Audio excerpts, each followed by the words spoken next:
புத்திசாலி மனைவி அபர்ணா பீரோவில் இருக்க துணிகளை அடுக்கி வைத்து ஒழுங்குபடுத்திக் கொண்டிருந்தாள். அவள் என்னதான் அழகாக அடுக்கி வைத்தாலும் அவளுடைய கணவன் அருண் அவனுடைய உடைகளை எடுக்கும்போது அடுக்கி வைத்த துணிகளை எல்லாம் களைத்து விட்டு போய்விடுவான். அதற்காக அவள் அடிக்கடி அவனிடம் சண்டை கூட போட்டிருக்கிறாள். அவள் அவனோடு சண்டை போடுகிறாளே என்று அதற்கு பிறகு ஒரு சில நாட்கள் மட்டும் துணிகளை களைந்து விடாமல் கவனமாக எடுப்பான். பிறகு திரும்பவும் அதே கதை தான். இப்படி அவள் கணவனை பற்றி யோசித்து கொண்டிருக்க அவளது செல்போன் மணி ஒலிக்கவே அவள் சிந்தனை கலைந்து போனது. உடனே அவள் அவசரமாக திரும்பி கட்டிலின் மேல் வைத்திருந்த அலைபேசியை எடுக்க முயன்றாள். அப்போது அவள் அடுக்கிக் கொண்டிருந்த துணிகள் எல்லாம் அவளது கைப்பட்டு சரிந்து கீழே விழ ஆரம்பித்தது.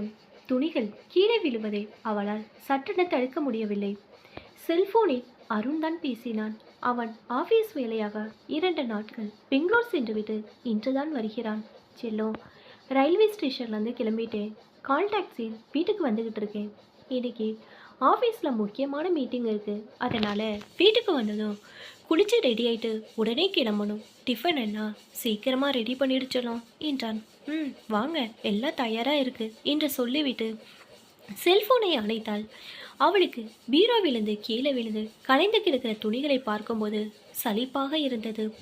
அருண் வரும்போது இதை பார்த்தால் திட்டவே செய்வான். துணியை கலைச்சு வைக்கிறதுன்னு என்ன மட்டும் குற்றம் சொல்வியே, இப்போ நீ மட்டும் இப்படி வச்சிருக்க என்று கேலி பேசுவான். அதுவும் இல்லாமல் வந்ததும் ஆஃபீஸ் போக அவசரப்படுவான். அவனுக்கு லஞ்சுக்கு டிஃபன் வேறு தயார் செய்ய வேண்டும் என்று நினைத்து அவசரமாக பீரோவில் அவனுடைய துணிகளை வைத்திருந்த பகுதியை மட்டும் மளமளவென்று அடுக்கி சரி செய்தாள். அப்போது துணிகளோடு சேர்ந்து ஒரு சிறிய தோல்பை ஒன்று அவள் கையில் தட்டுப்பட்டது. அவள் அதை வெளியே எடுத்து பார்த்தால் அந்த பை சாம்பல் நிறத்தில் மிகவும் பழையதாக நைந்து போயிருந்தது. அது பீரோவின் உள்பகுதியில் துணிகளுக்கு பின்புறம் வைக்கப்பட்டிருந்தனால் அவள் அதை இதற்கு முன் பார்த்ததில்லை. பையும் சற்று கனமாக இருந்தது. அதில் என்ன இருக்கிறது என்கிற ஆர்வம் அவளுக்கு அதிகமாகவே அதை திறந்து பார்த்தால் அதற்குள் கசங்கிய பாலித்தீன் கவரில் சுற்றியபடி சில பொருட்கள் இருந்தன. அவள் அந்த கவரை பிரித்து பார்க்க அந்த பொருட்கள் எல்லாம் அவளுக்கு அதிர்ச்சியையும் ஆச்சரியத்தையும் தந்தன. அருண் இதேனா எதற்கு இப்படி பாதுகாத்து வைத்திருக்கிறான் என்று யோசிக்கவே அவளுக்கு அதிர்ச்சியோடு சேர்ந்து கோபமும் வந்தது. அப்போது அழைப்பு மணி அழுத்த ஓசை கேட்டது. அடடா, அருண் வந்தாச்சு போல் இருக்கே என்று நினைத்தபடி அந்த பையை அதில் இருந்த பொருட்களோடு கட்டிலின் மேல் வைத்து அதை ஒரு போர்வையை போர்த்து மறைத்துவிட்டு வாசல் கதவை திறக்கப் போனாள். அவள் கதவை திறந்ததும் குட் மார்னிங் என்று சொல்லிவிட்டு புன்னகையுடன் அருண் நின்றிருந்தான். அவனுக்கு பதில் ஏதும் சொல்லாமல் அவனை முறைத்து பார்த்துவிட்டு முகத்தை தோளில் இடிப்பது போல் சொல்லிவிட்டு அபர்ணா திரும்பி வீட்டுக்குள் நடந்தாள். அவளுக்கு பின்னாடியே வீட்டுக்குள் வந்த அருணுக்கு அவள் முறைத்ததையும் அவனுடைய குட் மார்னிங்க்கு பதில் சொல்லாமல் அவள் போவதையும் பார்த்து குழப்பமாக இருந்தது. ஹலோ டியர், என்னாச்சு என்றான். ஒன்றுமில்லைங்க சார், நீங்கள் ஃப்ரெஷ் ஆகிட்டு வாங்க, டிஃபன் ரெடியாக இருக்குது, சாப்பிடுவீங்களாம் என்று அதே விரைப்புடன் சொல்லிவிட்டு திரும்பி பார்க்காமலே சமையல் அறைக்கு போனாள். ஓ, என்னமோ விஷயம் நடந்திருக்கு. அதான் சாமி மலை ஏறிடுச்சு போல. ஒருவேளை என் அம்மா எதுவும் ஃபோன் பண்ணி இவருக்கு அட்வைஸ் கொடுத்துருப்பாங்களோ, இல்லை ஒரு வேளை இன்னைக்கு நம்ம கல்யாண நாளோ இருக்காது. அதற்கு இன்னும் 3 மாதம் இருக்கே.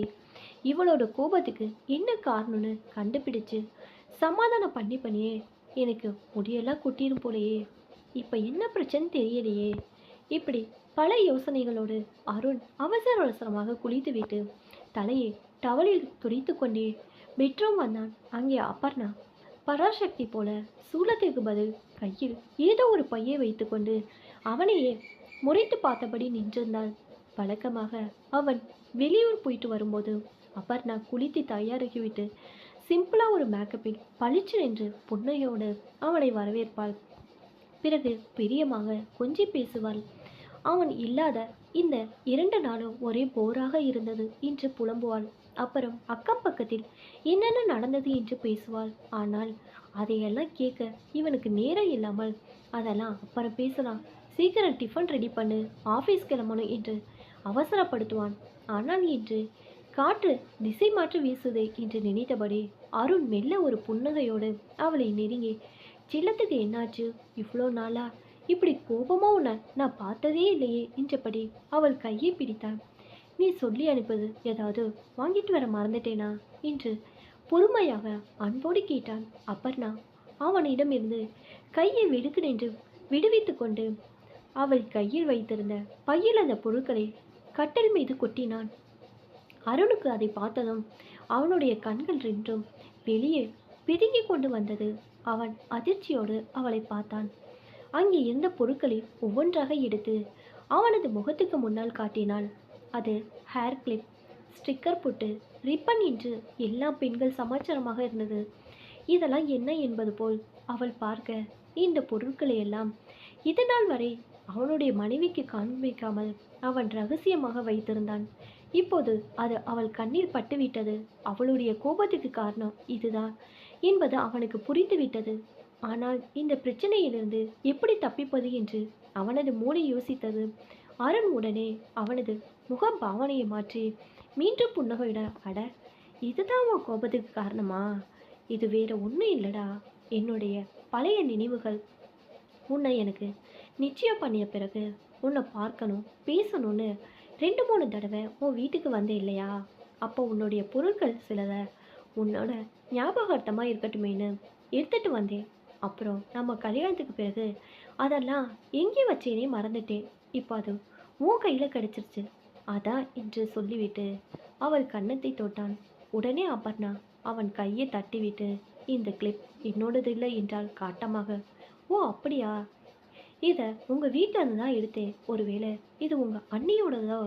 அப்போ இந்த ஸ்டிக்கர் போட்டு கூட உன்னோடையது இல்லையா? அப்படின்னா அந்த சமயத்தில் உங்கள் வீட்டுக்கு வந்த உறவுக்காரங்களோட இருக்குமோ என்று அவன் குழப்பமான முகபாவனையோடு சொன்னான். அபர்ணா மேலும் ஒரு சிறிய கவரை காட்டினாள். அதில் காய்ந்து தூளாக்கிவிட்ட நிலையில் ஒரு ரோஜாப்பூ இருந்தது. அதை பார்த்தும் அருணுக்கு முகமெல்லாம் வேர்த்து விட்டது. இருந்தாலும் உடனே திரும்ப யோசித்துவிட்டு, செல்லம், இங்கே பாரு, ஒரு உண்மையை சொல்கிறேன் கேட்டுக்கோ. நான் உன்னை பொண்ணு பார்க்க வந்தபோதே உன்னை எனக்கு ரொம்ப பிடிச்சு போச்சு. அதுலேருந்து உன் மேலே எனக்கு ரொம்ப காதலாயிடுச்சு. எப்போ உன்னை கல்யாணம் பண்ண போகிறேன்னு ஒவ்வொரு நாளும் தவிச்சுக்கிட்டு இருந்தேன். அதுதான் ஆர்வ கோளாறுல உன் தலைமுடியில் இருந்து விழுந்த ரோஜா பூவை கூட உன்னோட நினைவாக இருக்கட்டுமேனு இப்படி கிறுக்குத்தனமாக பண்ணிட்டேன். அருண் படபடப்போடு அபர்ணாவிடம் பேசவும் அவளோ அவனுடைய பேச்சை நம்பாமல் கண்களை சுருக்கி பார்த்து அவனை முறைத்தாள். ஏமா, உனக்கு என் மேலே எதுவும் சந்தேகமா? நான் உன்னை தவிர வேறு யாரையும் நினைச்சு கூட பார்த்ததில்ல தெரியுமா என்று அருண் அப்பாவித்தனமாக பேச, அவன் பேசிய முறையை பார்த்த அபர்ணாவுக்கு அந்த கோபத்திலும் சிரிப்பு வரவே அதை அடக்கி கொண்டு மீண்டும் முறைத்தாள். ஆனால் அவள் முகத்தில் தெரிந்த சிரிப்பை அருண் கவனித்து விட்டான். அதுவரை லைசன்ஸ் இல்லாமல் டிராஃபிக் போலீஸிடம் மாட்டின நிலைமையில் இருந்த அருணுக்கு அவள் சிரிப்பை பார்த்ததும் கொஞ்சம் நிம்மதியானது.